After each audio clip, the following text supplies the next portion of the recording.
Ma'am hello. मैं working हूँ, bank में गवर्नमेंट एम्प्लॉई हूँ और मेरे बच्चे मेड के भरोसे रहते हैं। बड़ा बेटा बहुत टीवी देखता है। दादा दादी ऑलवेज स्कोल्डिंग मोड में रहते हैं। सबको लगता है टीवी देखेगा तो शांत रहेगा। पढ़ाई नहीं करता है। मेड और बाकी सब बोलते हैं, हमारी सुनता नहीं। प्लीज़ कुछ सजेशन दीजिए, वी बोथ आर वर्किंग। आज मैं आपके साथ बात करने वाली हूँ एपिसोड 34 के ऐसे ही ये और ढेरों और सवालों पर। तो बहुत सारी प्रॉब्लम्स हैं, कुछ बच्चों से जुड़ी हुई, कुछ अपने आप से जुड़ी हुई, कुछ पति से और कुछ ससुराल वालों से। इसके अलावा मैके वालों की और फ्रेंड सर्कल, साथ ही हमारा स्टाफ और हमारी डेली रूटीन। हर मुद्दे से जुड़े हुए कुछ प्रश्न इस वीडियो में आए हैं। जल्दी से इनको पढ़ते हैं और चलो आओ बहन इन पर बातें करें।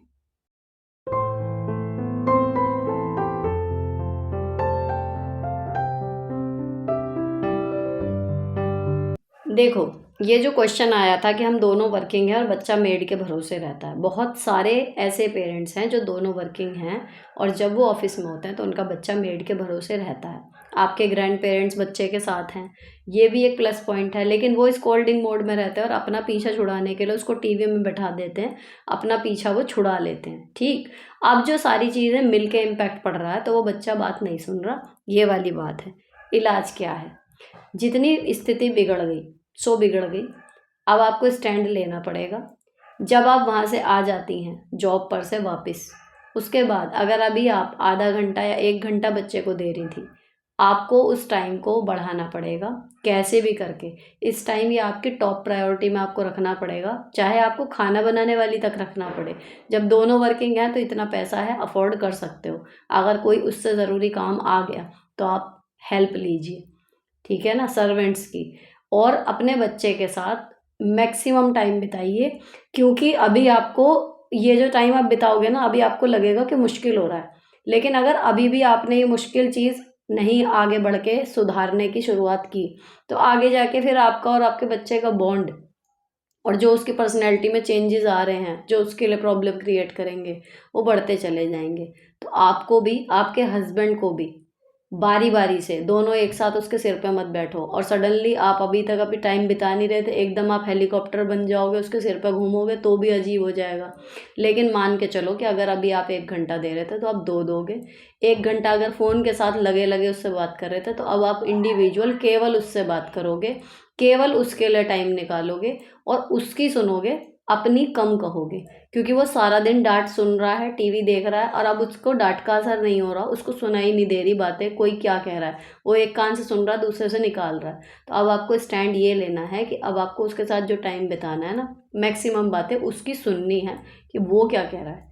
कोई भी पॉइंट रख के कि तुम्हें क्या लगता है, और बताओ तुम्हारा क्या चल रहा है, कौन सा कार्टून देख रहे हो आजकल, क्या लग रहा है, कैसा फील होता है, दादा दादी के साथ अच्छा लगता है, मेड में कोई दिक्कत तो नहीं है, या आप मेड को परेशान करते हो, ऐसा क्यों करते हो। इस तरीके से ना आप उससे प्रश्न पूछो कि वो अपनी बात आपसे खुल के धीरे धीरे करे। लेकिन जाग जाइए, ये स्थिति अभी छोटी लगती है लेकिन ये कोई एक्सक्यूज़ नहीं होता कि हम दोनों वर्किंग हैं तो बच्चा हमारा ऐसा हो गया और वहाँ से कंप्लेंट आ रही है। कंप्लेंट करने वालों का बच्चा नहीं है वो, और आपका बच्चा बिल्कुल भी बेकार हो जाएगा तो भी उनका कुछ नहीं घिसने वाला। तो आपका बच्चा है, अगर वो स्थिति उसकी बिगड़ रही है, पटरी पे से गाड़ी उतर रही है, तो आपको ही स्टैंड लेना पड़ेगा दोनों लोगों को और उसके साथ टाइम बिताना पड़ेगा, तभी बात बन जाएगी। अभी बन जाएगी, मुझे लगता है एक टाइम के बाद स्थिति खराब हो जाती है, अभी बन जाएगी। इससे अगला प्रश्न पुराना है, मैं इसके ऑलरेडी जवाब दे चुकी हूँ। फिर अगले पे आते हैं। मैडम जी एक वीडियो इस पर बनाइएगा कि 9 to 5 जॉब करने वाली लेडीज़ के लिए एक स्टैंडर्ड टाइम टेबल क्या होगा। मान के चलिएगा कि आपकी जॉब 9 to 5 है तो आपका टाइम टेबल कैसा होता। तो देखो, 9 to 5 का मतलब 8 घंटे। 8 घंटे की आपकी जॉब है, प्लस 1 घंटा जब हम जॉब पे निकलने से पहले का है, वो मैं मान के चल रही हूँ रास्ते का और तैयार होने का और इधर उधर के जो छोटे मोटे काम हम समेटते हैं, वो 9 घंटे हो गए। और वैसे ही वापसी में, कि वापसी आपको आना भी है, वो समय भी है, और आते ही आते आपको होश लेने का भी 5-10 मिनट लगेंगे। तो आपके 10 घंटे चले गए जॉब में, ठीक। लेकिन उतने के बाद अब आप, जो बाकी का समय है वो आपका है, ठीक है। एक तो 9 to 5 जॉब वालों को ये जो एक मिथ है ना कि 8 घंटे की नींद ज़रूरी होती है, ऐसा कुछ नहीं होता। आप मोटिवेशनल स्पीकर सुनो जो कॉर्पोरेट कॉरपोरेट वाले लोगों को सुनाते हैं ना, वो हमेशा वही कहते हैं, और जो मैं फ़ील कर रही हूँ इतने सालों से, एक वयस्क व्यक्ति के लिए 6.5 घंटे की नींद, और अगर उसे लगता है कि कभी ज़्यादा हो रहा है, थकान हो रही है या नींद पूरी नहीं हो रही, तो बीच में कभी-कभार दिन में 15 से 20 मिनट, हद से आधा घंटे की अगर वो नैप ले लेता है, इट इज़ इनफ।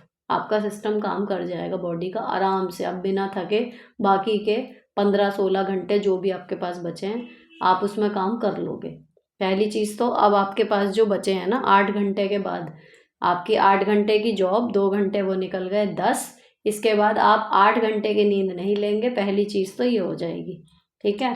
तो आप मान के चलो कि सीधे 6:30 पे भी नहीं आ रहे, आप 7 घंटे की नींद भी ले रहे हो, तो बच गए आपके 17 घंटे ख़त्म हो गए।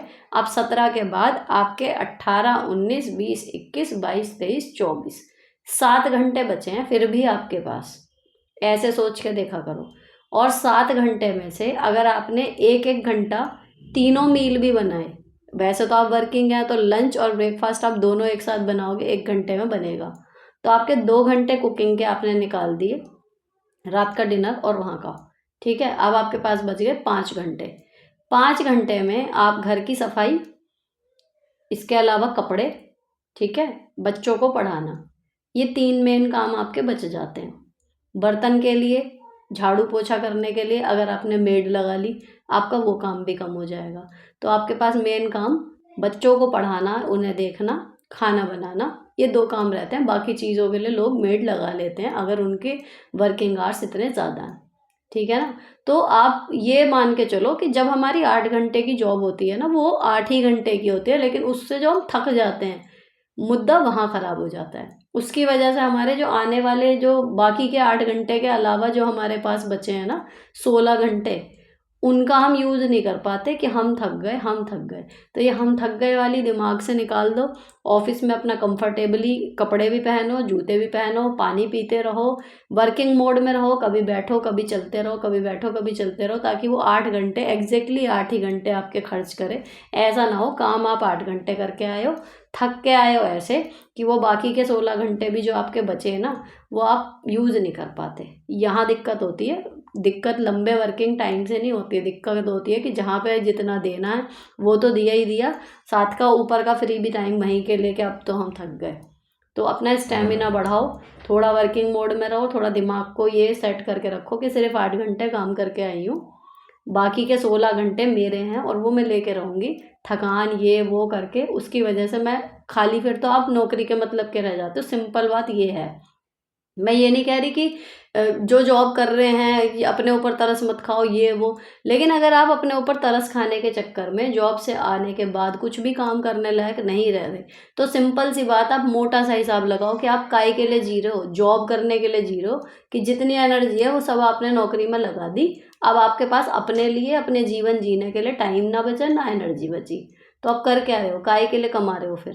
जब जीने के लिए ही आपके पास एनर्जी नहीं है, तो बस घर आए सो गए, तो सो तो वैसे भी जाओगे।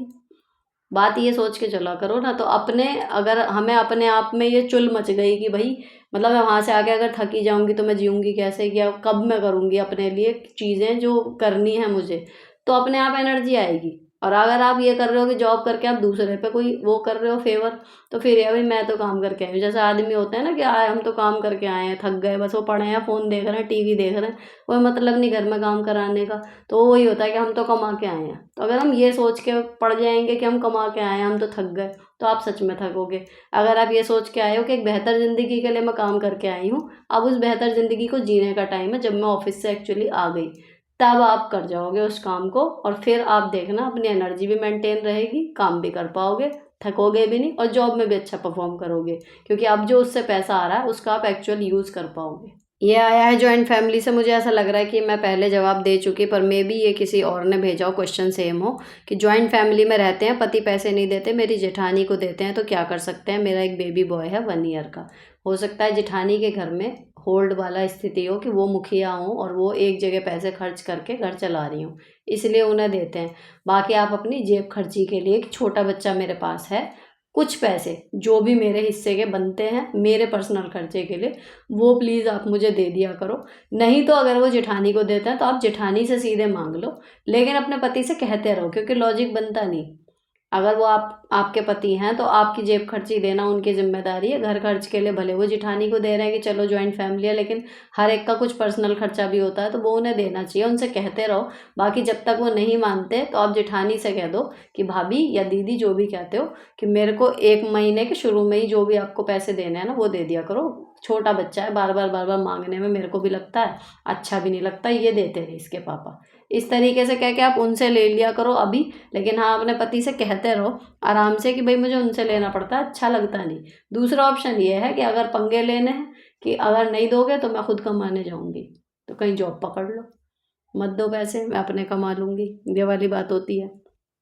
खैर, छोटा बच्चा है, जॉब आप एकदम से कैसे ही करोगी, लेकिन ये तरीका सही है कि आप उनसे पैसे मांग लो अपनी ईगो को एक किनारे रख के। सेकंड है, मेरा बेटा 7th स्टैंडर्ड में है, पढ़ने में अच्छा है, लेकिन पढ़ने बैठाओ ऐसा बोलती हूँ तो थोड़े टाइम के बाद ऐसा बोलता रहता है, फिर मोबाइल देखता है, उसके बाद ग्राउंड में खेलने जाता है, फिर थक जाता है। बेटे को पढ़ाई याद रह जाती है, तो वह कितने कालक उसको पढ़ाने बैठाना चाहिए। उसकी एनसीईआरटी की बुक है, उसका मीडियम इंग्लिश है। देखो, जो ऐसे बच्चे रहते हैं ना, जो अभी पढ़ूंगा जभी पढ़ूंगा और फिर पढ़ते नहीं और टाइम निकाल देते हैं, उनका सबसे अच्छा इलाज होता है कि उनसे कहो मत कि पढ़ो, किताबें उसका बैग वैग लेके बैठो, उसका हाथ पकड़ो लेके बैठाओ और उसके पास ही बैठो। लिटरली जो मुहावरे में कहूँ तो उसके सिर पे बैठो कि पढ़ मेरे सामने अभी। जब तक तू पढ़ेगा नहीं, चाहे 2 घंटे आपको उसे पढ़ाना है, 2 घंटे आप वहीं बैठो, मटर छीलो, कपड़े तय करो, कुछ भी करो, लेकिन वहीं बैठो, पढ़ मेरे सामने, उसके बाद तू जाएगा। तो जब वो देखेगा ना कि मम्मी प्रॉपर अनशन पे बैठी है, कहीं जाने वाली है नहीं, तो फिर उसके पास ऑप्शन बचता नहीं बहाना बनाने का। और जब कुछ दिन आप कर लोगे, फिर धीरे धीरे वो बैठने लगेगा। रिदम टूट जाता है और कुछ नहीं है, रिदम की बात है। बाकी रही बात इसकी कितने घंटे पढ़ाना चाहिए, तो देखो हर बच्चे की अपनी स्पीड होती है सीखने की, याद करने की। जितनी उसकी स्पीड है उसके हिसाब से, जितना उसका आईक्यू लेवल है, जितनी जल्दी वो कर सकता है, उसके हिसाब से टाइम कम हो जाता है। लेकिन फिर भी एक नॉर्मल आईक्यू वाला बच्चा, अच्छा बच्चा पढ़ाई वाला, तो उसको कम से कम होमवर्क और अपना जो रेगुलर स्टडीज़ है उसके लिए कम से कम दिन में स्कूल से आने के बाद भी 2 घंटे मिनिमम लगते हैं। इससे कम में काम नहीं चलता, चाहे बच्चा कितना भी होशियार हो। ठीक है जी। नेक्स्ट, मैं भी टीचर हूँ और मेरी एक बेटी है और मैं घर का सब काम भी करती हूँ, लेकिन मेरे हस्बैंड हमेशा बुराई करती हैं, क्या करूँ? मैं प्रेग्नेंट हूँ, क्या कर मैं अपनी घर भी नहीं जा सकती हूँ? Please ma'am help to me. आपके हस्बैंड हमेशा बुराई करती हैं? समझ नहीं आया, मतलब आपके हस्बैंड बुराई करते हैं या आपके हस्बैंड से कोई बुराई करती हैं? लेकिन जो भी करती हैं यार, आप प्रेग्नेंट हो, फिलहाल अपनी प्रेगनेंसी पे ध्यान दो, जितना काम हो सकता है करो। और करने के बाद भी अगर कोई बुराई कर रहा है तो आप क्या ही कर लोगे? उसका मुंह पकड़ने जाओगे, जवाब दोगे, कलेश करोगे, क्या ही मिल जाएगा उससे? तो इस टाइम पे मतलब मैं अपना प्रेगनेंसी का टाइम याद करूँ ना, मुझे ऐसा लगता था कि सारी दुनिया सिमट के बस मेरे बच्चों में समा गई है।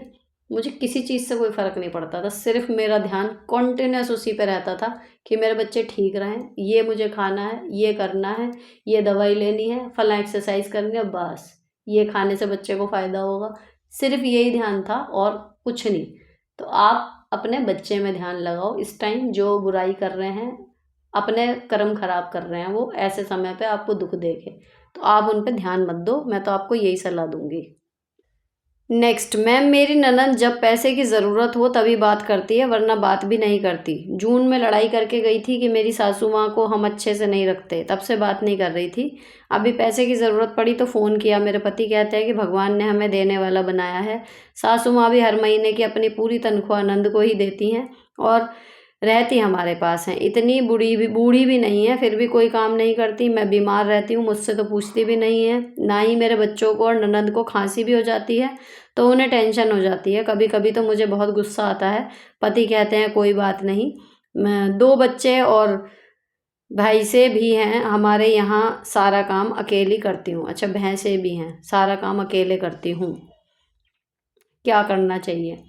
जो स्थिति समझ में आ रही है, हो सकता है आपके नंद की फाइनेंशियल कंडीशन अच्छी नहीं है, इसकी वजह से माँ होने के नाते आपकी सास को लगता है कि उनकी बेटी दुखी है।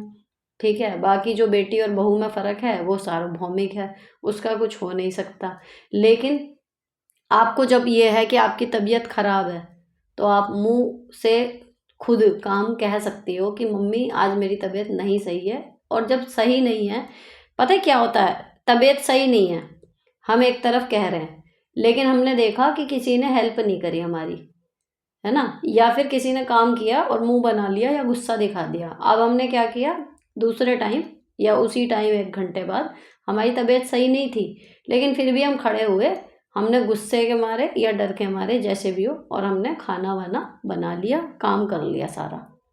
हम काम क्यों कर रहे हैं कि हमें बातें नहीं सुननी, लेकिन कभी ध्यान से सोचना इससे मैसेज क्या जा रहा है कि अगर तबीयत खराब थी तो काम कैसे हो गया, और अगर काम हो गया है यानी कि तबीयत खराब नहीं थी, झूठ बोला जा रहा था। आप अपने आप को खुद झूठा साबित कर देते हो थोड़ी देर के गुस्से के पीछे, थोड़ी देर की ईगो के पीछे, थोड़ी देर की नाक जिसे कहते हैं लग जाती है वो। अगर मेरी तबीयत खराब है, मेरी कमर में दर्द है, मेरे पैरों में दर्द है, या मेरे सिर में दर्द है, या मैं प्रेग्नेंट हूँ, या मुझे कुछ भी ऐसी परेशानी हो रही है कि मुझे दिक्कत हो रही है काम करने में, ठीक है, तो मैं काम नहीं करूँगी। इतनी खराब है कि मैं थोड़ा बहुत कर सकती हूँ, जो मैं रोज करती थी उतना नहीं करूँगी, तो मैं उतना थोड़ा बहुत करूँगी, छोड़ दूँगी बाकी का काम कि तबीयत खराब है। अगर मेरी तबीयत इतनी कम खराब है कि मुझे परेशानी हो रही है लेकिन मैं अपना काम पूरा कर सकती हूँ, इट इज़ ओके, थोड़ा बहुत पुश करना पड़ेगा, तो मैं अपना काम कर लूँगी। फिर मैं किसी को कहूँगी नहीं, बाद में काम करने के बाद बोल सकती हूँ कि थोड़ा मुझे आज सही नहीं लग रहा था, लेकिन ठीक है मुझे लगा कि मैं कर सकती हूँ तो मैंने कर लिया। अगर इतनी क्लैरिटी हो जाए ना औरतों में, मैंने देखा है ये 10 में से 9 के साथ है ये प्रॉब्लम, कि एक तरफ कहेंगी कि मेरी तबीयत खराब है, या मेरे आज बहुत सिर में दर्द है, या मैं ऐसे हो नहीं रहा काम, और काम कर रही होती हैं वो। तो उन्हें क्या लग रहा होता है कि देखो हम कितना महान काम कर रहे हैं, हमारी तबीयत खराब है फिर भी हम काम कर रहे हैं। एक्चुअली आप बाकी सबकी नज़रों में झूठा बन रहे होते हो, क्योंकि जब आपकी तबीयत खराब है और आप काम कर रहे हो ना लगातार और पूरा कर रहे हो जैसा डेली करते हो, तो सामने वाले को आप कुछ भी कह लो, मैसेज यही कन्वे होता है कि अगर ये कहती है ना तबीयत खराब है तो ये सीरियस लेने की ज़रूरत नहीं है, काम वो कर सकती है। फिर किसी दिन जब आपकी इतने टिक जाएगी बॉडी कि नहीं हो रहा एक्चुअल में काम, और आपने कहा मेरी तबीयत खराब है, उस दिन भी कोई मानेगा नहीं, ये गडरिये वाली बात होती है। तो तबीयत कब और कितनी खराब है ये बड़ा नाप-तोल के शब्दों में बोलिए, और फिर उन शब्दों पे टिकिए। ठीक, तो एक तो इससे 2 फ़ायदे होते हैं। एक तो आपकी बात में वज़न है। अगर आपने किसी दिन कहा कि मेरे सिर में दर्द है, तो जितने भी आपके फैमिली मेंबर हैं, उन्हें समझ में आएगा कि भई ये कह रही है, तो इसका मतलब सिर में दर्द है। समझ रहे हो? और दूसरी चीज़ यही है कि आपकी एक्सपेक्टेशन ख़त्म हो जाती हैं फिर। आपकी तबीयत सही नहीं है, आपने काम नहीं किया, अब जो करे, जैसे करे, मुँह बना के करे, बर्तन पटक के करे, उसमें आपको हेडेक नहीं लेनी कि वो कैसे कर रहा है। गंदी छोड़ दी रसोई, छोड़ दे भई, जब मैं सही होऊँगी, खड़ी होऊँगी, तब करूँगी। तो थोड़ी-सी क्लैरिटी अपने दिमाग में रखो, तो एक तो ये वाली समस्या आपकी ख़त्म हो जाएगी कि वहाँ करवा लेती हैं, यहाँ नहीं करवाती। जब आपको ज़रूरत हो, आप मुँह चढ़ के कह दो कि भैया करवा लो, नहीं करवा रही मत करो आप भी, पड़े रहो। नहीं है जब तबीयत ठीक, बात ये होती है, और तबीयत ठीक है तो फिर करते रहो, नहीं करवा रही ठीक है। और रही बात इसकी कि जी वो अपनी पूरी तनख्वाह वहाँ दे देती है और फिर भी आप लोगों को भी देना पड़ रहा है। तो देखो अगर भगवान ने दिया है तो बेटी बहू को, मतलब बेटी को देने से कम नहीं होता। बेटी क्या, मतलब कोई भी अगर आपका रिश्तेदार या आपका जानने वाला इस बुरी कंडीशन में है कि उसको पैसे देने की हमें ज़रूरत पड़ जाए, और हमारी स्थिति ऐसी बनाई है भगवान ने कि हम उसकी मदद कर पाएँ, तो आपके पति बिल्कुल सही कह रहे हैं कि हमें उन्होंने गिविंग हैंड पे रखा है, इसलिए हम भाग्यशाली हैं। माँगने वाला हमेशा कहना चाहिए वो दुर्भाग्यशाली उसे ही समझा जाएगा। एक भाग्यशाली व्यक्ति वही है जो देने वाली कंडीशन में रहे कि हाँ भाई हम इस लायक हैं कि किसी को कुछ दे सकें। अगर आपके बच्चों का पेट काटे बिना, आपके घर के ज़रूरी खर्चे या आपके भविष्य को दाँव पे लगाए बिना आपकी बहन नंद जो है उनकी मदद कर सकते हैं आपके पति और सास, तो करने दीजिए, उनके घर की बेटी है। लेकिन हाँ, अगर आपका सब कुछ बिगाड़ के वो करते हैं तो आप फिर तो अपने पति को समझा सकते हो कि मम्मी दे तो रही हैं उतना ही, बाकी अपने बच्चों के लिए भी फ्यूचर के लिए कुछ तो जोड़ो। इस तरीके से क्लियर करो चीज़ें, ताकि अननेसेसरी ना एक कई बार चिढ़ सी हो जाती है, बस चीज़ें इतनी बड़ी होती नहीं, लेकिन एक बंदे से हमें चिढ़ हो जाती है। उस वजह से बात का बतंगड़ बन जाता है, उसको अवॉइड करो।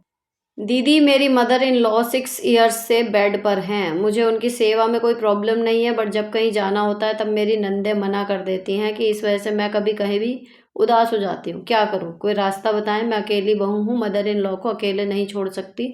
प्लीज़ रिप्लाई कीजिए। सिंपल है, एक केयर टेकर रख लो जो पूरा दिन रहेगा, उनका ध्यान रखेगा एंड यू आर सॉर्टेड।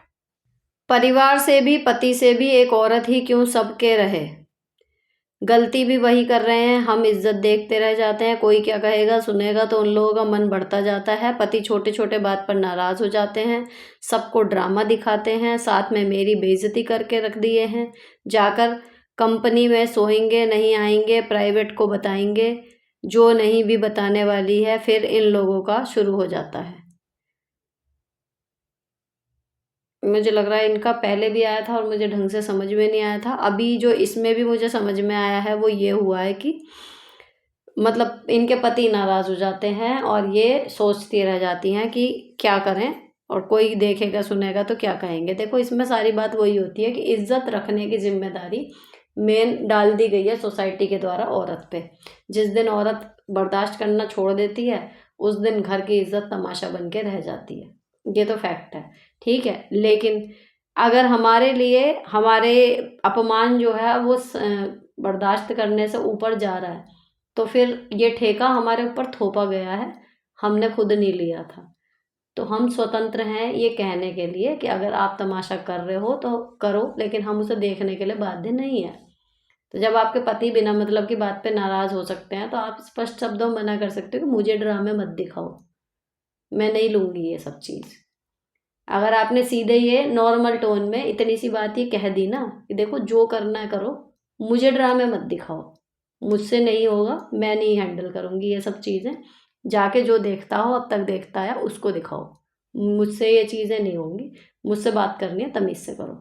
और सबके सामने अगर आइंदा मेरा मजाक उड़ाया, बदतमीज़ी की, बेइज्जती की तो फिर मुंह मेरा भी बंद नहीं है, मैं कर दूंगी तो सोच के देखो फिर क्या होगा। एक बार अगर आपने अकेले में कभी भी, भले वो सबके सामने कह रहा है, आपने एक बार उनके कानों में ये बात निकाल दी, उनको एक आइडिया हो जाएगा कि यहाँ से पलट के आ सकता है और जो तमाशा मैं कर रहा हूँ अगर साथ में रिवर्ट बैक ये भी करने लगी तो क्या होगा। थोड़ी सी भी अकल होगी तो रुक जाएंगे, और फिर भी नहीं रुकते।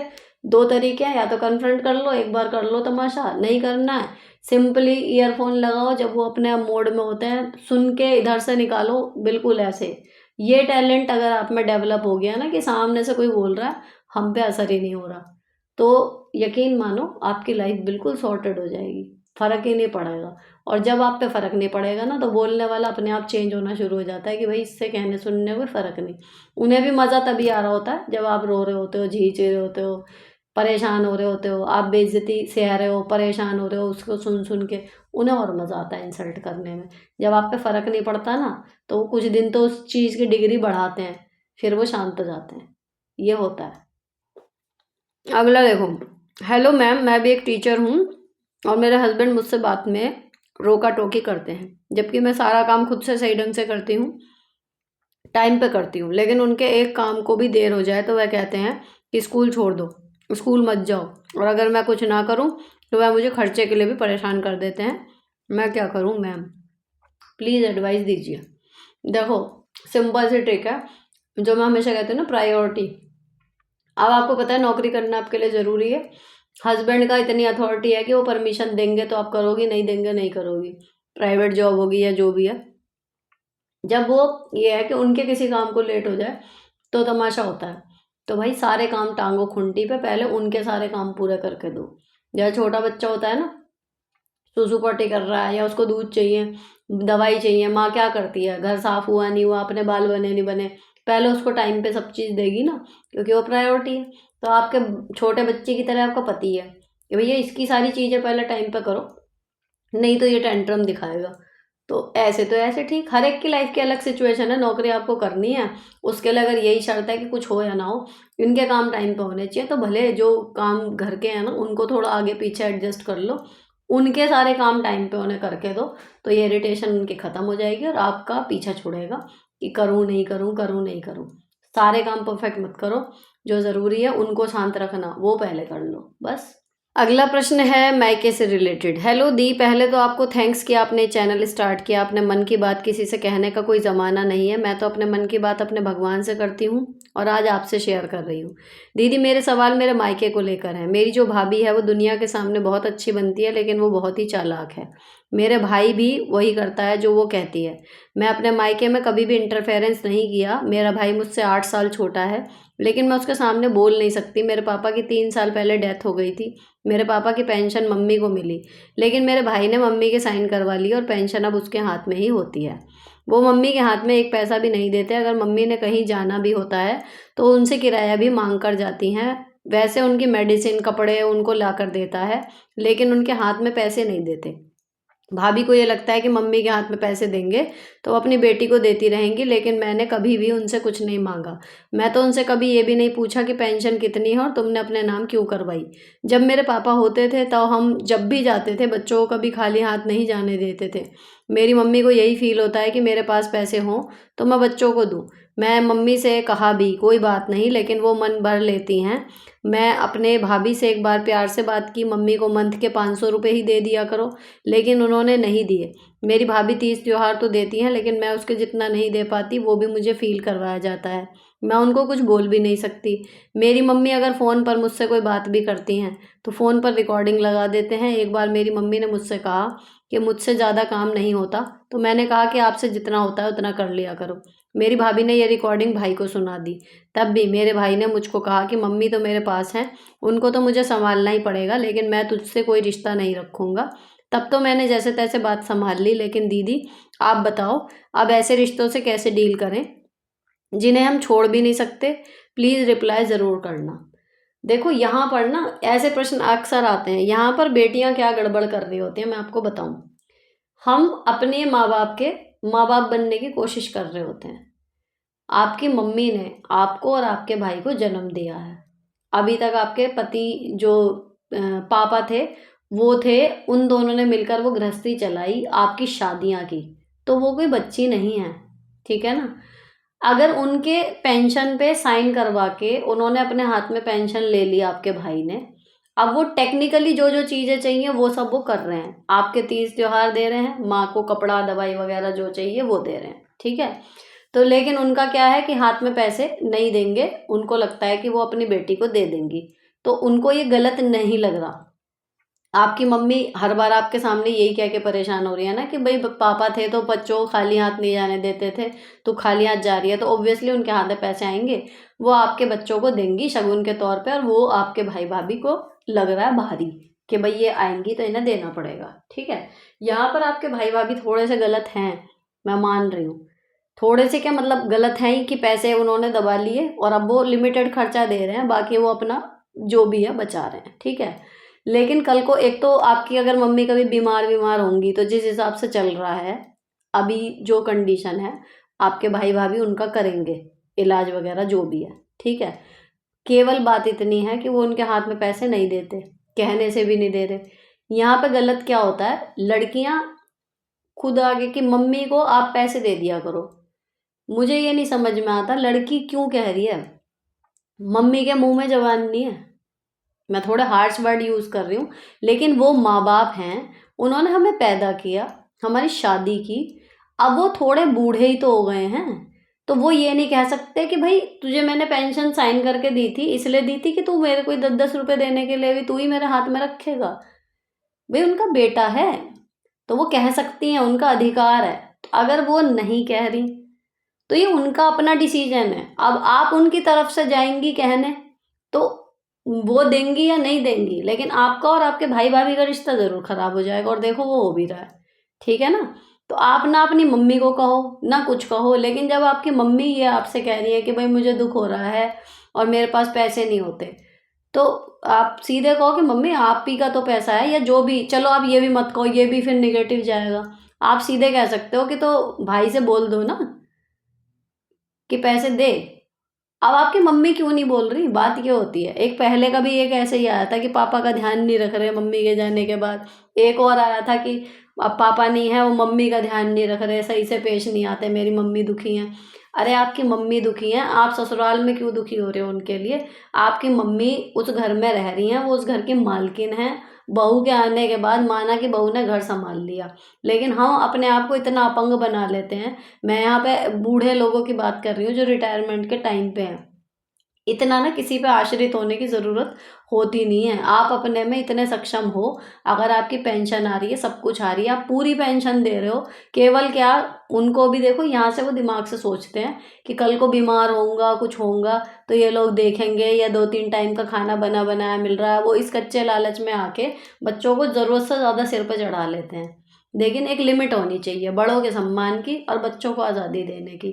बच्चे हैं, ठीक है, जिम्मेदार हो गए, घर संभाल रहे हैं, सब कुछ है, लेकिन वो मालिक थोड़ी बन जाते हैं कि वो जैसे चलाएंगे वो चलाएंगे। एक बार साइन हो गए, और अगर आपकी मम्मी अपने वाले पे आ जाए कि जब वो एक बार साइन करके उसके नाम कर सकती हैं, तो ऐसा नहीं है कि दोबारा साइन करके वो वापस नहीं आ सकते। तरीके तो फिर सारे हैं, लेकिन कहीं ना कहीं वो इतना बड़ा स्टैंड नहीं लेना चाह रही, क्योंकि उनके लिए वो इतनी ज़रूरी बात नहीं है। जब ज़्यादा ज़रूरी होगी तो पिछले क्वेश्चन वाली बात की, अगर सच में इतनी परेशानी है कि मेरे हाथ में पैसे क्यों नहीं दे रहा, क्यों नहीं दे रहा, तो उसके बहुत तरीके हैं लेने के, लेकिन वो उनके लिए इम्पोर्टेंट नहीं है।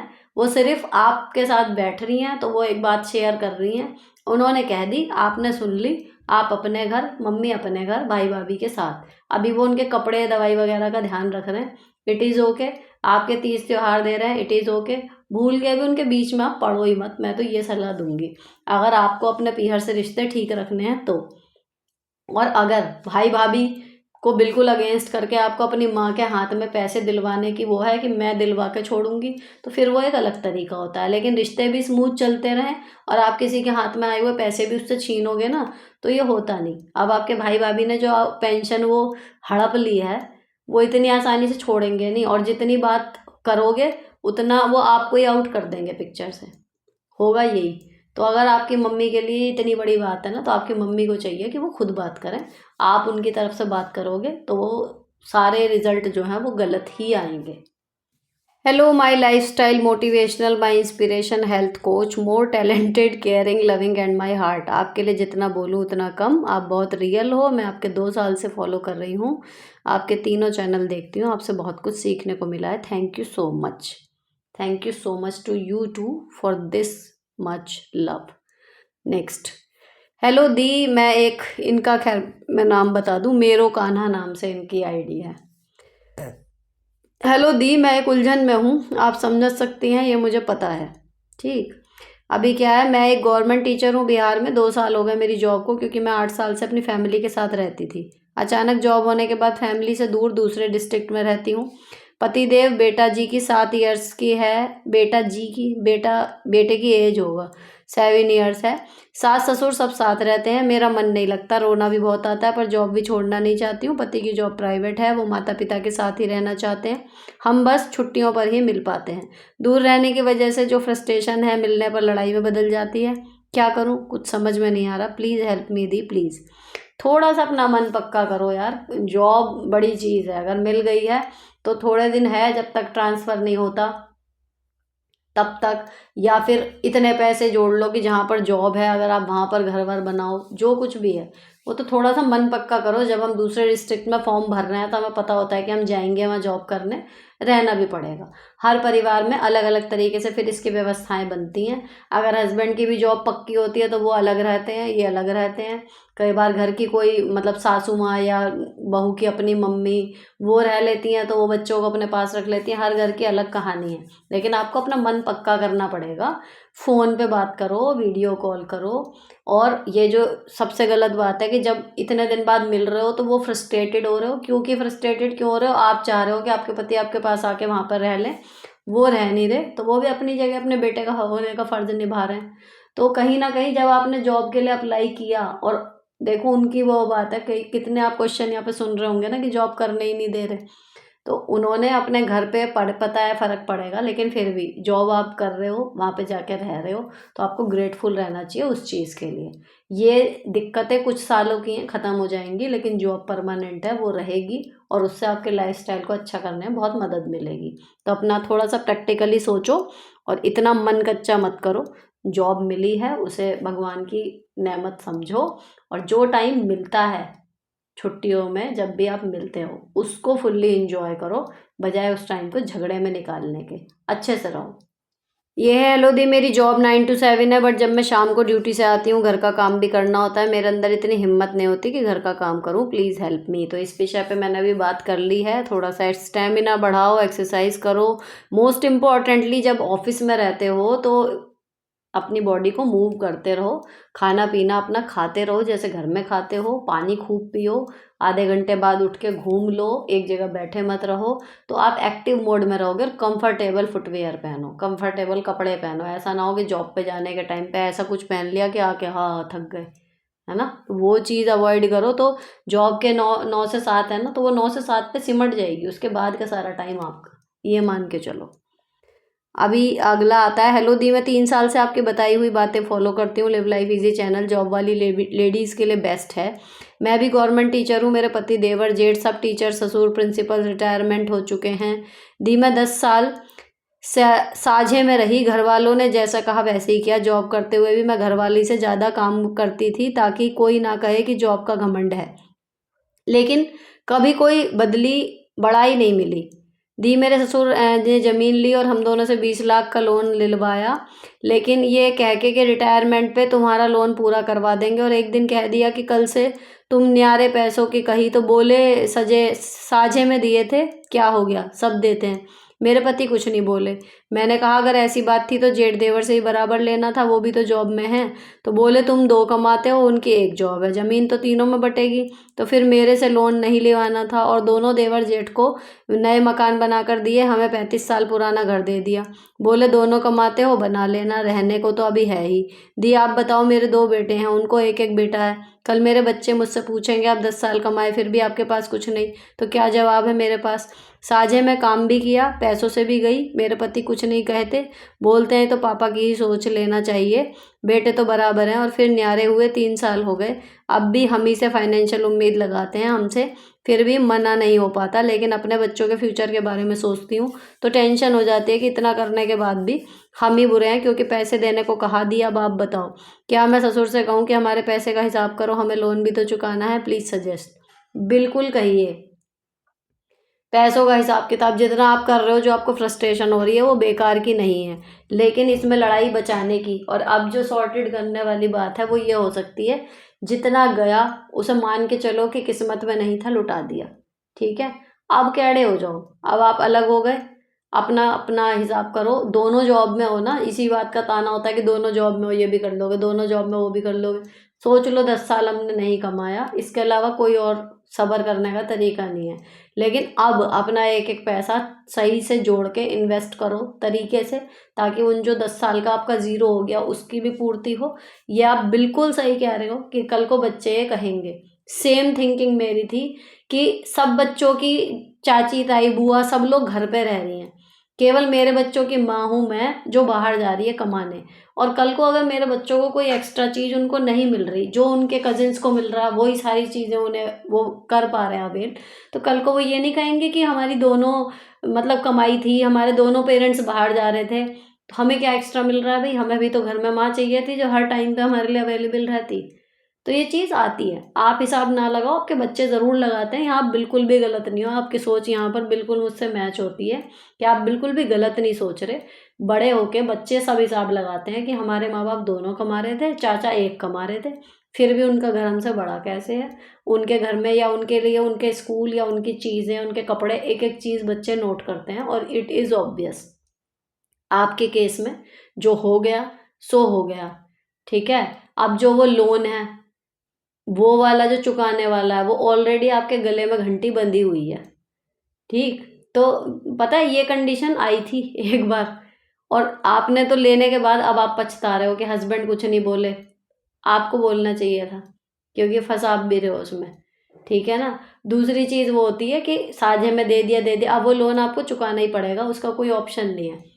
कर ये सकते हो कि भैया अब जो कह रहे हो ना फाइनेंशियल उम्मीद आपसे अब भी रख रहे हैं, सीधे मना करो कि अब कहाँ से 2 कमा रहे हैं तो क्या मतलब 4 का खर्चा निकलवाओगे यहाँ से।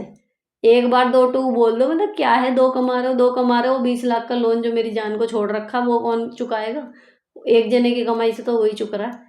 सीधे एक बार आप बोल दोगे ना, कोई हिसाब भी हो किसी चीज़ का। कई बार पता है 2 कमा रहे हो, 2 कमा रहे हो, ऐसा उनके साथ होता है जब कोई माता या पिता की जगह नौकरी पे लगता है ना भाई, या बहन, ऐसा उन लोगों के साथ बहुत होता है। एक नौकरी देके, ऐसा क्वेश्चन भी आया था एक बार, नौकरी देंगे, पुश्तैनी ज़मीन, ये वो, साथ में जो पैसा मिलता है वो सब भी, और भाई बहन ले लेते हैं, और फिर सारी ज़िंदगी उस नौकरी वाले को चूसते रहते हैं उसका खून कि तूने पापा की नौकरी ली है या मम्मी की नौकरी ली है, ये भी खर्चा तू ही करेगा, वो भी तू ही करेगा। तो ये होता है। अगर आप जब तक मना नहीं करोगे, रिजिडली कहोगे नहीं कि भाई नहीं हो पाएगा अब, और जितना खो दिया अब नहीं, तब तक ये चलता रहेगा। अब आपके हस्बैंड है कि कुछ नहीं कहते कुछ नहीं कहते, तो भैया बीड़ा आप उठाओ। फिर बच्चे दोनों के हैं, हस्बैंड कुछ नहीं कहते कुछ नहीं कहते के चक्कर में सड़क पे आ जाओगे, और हस्बैंड कुछ कहेंगे ही नहीं, तो बात वही है ना कि बर्बाद थोड़ी होगे। और हस्बैंड का ये है कि अपनी सैलरी भी पूरी भी गंवा दे, तब भी समझ में आता है कि चलो भाई उनका परिवार था, श्रवण कुमार बन के सब दे दिया। लेकिन बच्चे तो आपके भी हैं, ये थोड़ी होता है कि पत्नी के भी सारे पैसे वहीं लगा दो, और जहाँ लगा रहे हो उनको फ़र्क ही नहीं पड़ रहा, वो फिर भी ओढ़ला ओढ़ला वाली कंडीशन में है। तो आपको यहाँ पे स्ट्रिक्ट होना पड़ेगा थोड़ा सा, तभी ये बात सुधरेगी। अदरवाइज़ जितने टाइम और निकल रहा है ना, एक तो वो लोन हो गया आपकी जान को, अगर अब भी आपका देना नहीं रुका तो आप फाइनेंशियली बहुत ज़्यादा पीछे हो जाओगे, बहुत ज़्यादा। नेक्स्ट है, प्लीज़ जिसको ठीक लगे वो ज़रूर अपनी राय देना। मेरी शादी को 10 साल हो गए हैं, 9 साल का बेटा है, 2 साल पहले सेकंड बेबी प्लान किया था, 3rd मंथ में मिसकैरेज हो गया था। अब इस मंथ मेरे पीरियड्स मिस हुए हैं, मैंने टेस्ट किया तो प्रेगनेंसी है, लेकिन अब मेंटली और फिजिकली मैं रेडी नहीं हूँ। मेरी एज 40 है, पर मेरे हस्बैंड चाहते हैं सेकेंड बेबी, लेकिन वो ये भी बोलते हैं फाइनल डिसीजन मेरा ही होगा। तो प्लीज़ प्लीज़ मुझे ज़रूर बताना। आप मेरे ख्याल से दिखा लो डॉक्टर को इस कंडीशन में, क्योंकि पहला जो मिसकैरेज हो चुका उस वजह से आप डर रहे हो, वो एक है मेंटली और फिजिकली आप शायद इसलिए। डॉक्टर आपको सही से बता देगा कि आप फिजिकली प्रिपेयर्ड हो या नहीं हो। अगर वो कहते हैं कि रिस्की है तो मत लो चांस, क्योंकि अल्टीमेटली आपके हस्बैंड ने आपके ऊपर छोड़ दिया ना, तो फिर कंप्लीटली आपका डिसीजन है। और चीज़ें मत सोचो, सिर्फ यही देखो कि फिर आपको क्या लग रहा है। फाइनेंशियली सब कुछ ठीक है, मेंटली आप केवल पिछली बार की तरफ से डरे हुए हो, वो टेम्परेरी है, ख़त्म हो सकता है। और जो फिजिकली है वो आपको सही राह देगी डॉक्टर आपकी। तो वहाँ पर आप अच्छे से अपना चेकअप करा के कि नॉर्मल प्रेगनेंसी है तो you can take a chance, और अगर रिस्क है कुछ भी है तो फिर आप अवॉइड कर दो। एक बच्चा है अपना, उसको जी लगा के पाल लो। हेलो दी, सिस्टर का ससुर सफाई की बीमारी से पीड़ित है, सारा दिन सफाई घर काम परफेक्ट करो, फिर भी कोई ना कोई मौका ढूंढ लेता है सुनाने का, और हस्बैंड बोलते हैं अपनी पढ़ाई करो, जॉब करो, अपना खर्च खुद उठाओ। तो जॉब करो, खर्च उठाओ, बोल रहे हैं बोलने दो। तो जब कोई इतना ज़्यादा बोलता है ना, सुनाई देना भी बंद हो जाता है कि बोलता ही रहता है। ये तो जितना आप कर सकते हो उतना कर लो, और अपनी वास्तव में अपनी पढ़ाई पे ध्यान दो, जॉब करो, अपना खर्चा उठाओ, मेन वही चीज़ है। अब वो हैं सफाई से पीड़ित हैं, बीमारी से, उनके साथ उनकी बीमारी तो चली जाएगी, लेकिन आपकी जो एज निकल जाएगी पढ़ाई की, उनकी चैं शांत करने के चक्कर में अगर आप लगे रहोगे, और अपने गोल्डन टाइम जो पढ़ाई के तैयारी के एज हैं, शादी के सॉरी जो जॉब के आपके टाइम हैं, वो तो निकल जाएगी ना। तो इससे अच्छा तो चैचा ही सुन लो। मतलब एक ऑप्शन है ना कि पढ़ाई करूँ, जॉब करूँ, या इसकी चैचा बंद करूँ, तो चैचा चलने दो, पढ़ाई कर लो, प्रैक्टिकली सोचा करो, तो हो जाएगी चीज़ें। और जितना बोल रहे हैं बोलने दो। तो यहाँ पर ये सारे क्वेश्चन हो गए ख़त्म एपिसोड 34 के, और ये मुझे लग रहे थे काफ़ी और भी हैं, लेकिन उसमें कई सारे ऐसे हैं जो पिछले में मैं जवाब दे चुकी। फिलहाल यहाँ पर सारे आंसर्स हो चुके हैं। अच्छे लगे हो तो चैनल को सब्सक्राइब कर देना। व्लॉगिंग चैनल पे नहीं आए हो तो वहाँ आ जाना, लिव लाइफ इजी, जिसकी बार बार यहाँ पर जिक्र हो रहा है। साथ में शॉपिंग के शौकीन हो तो justify your blessings with Sunita channel है, जहाँ पर मैं बढ़िया बढ़िया अफोर्डेबल रेंज में अच्छी क्वालिटी की शॉपिंग शेयर करती रहती हूँ। तो मिलती हूँ आपसे एपिसोड 35 के जवाबों को लेकर अगले राउंड में। तब तक के लिए bye bye, stay beautiful always.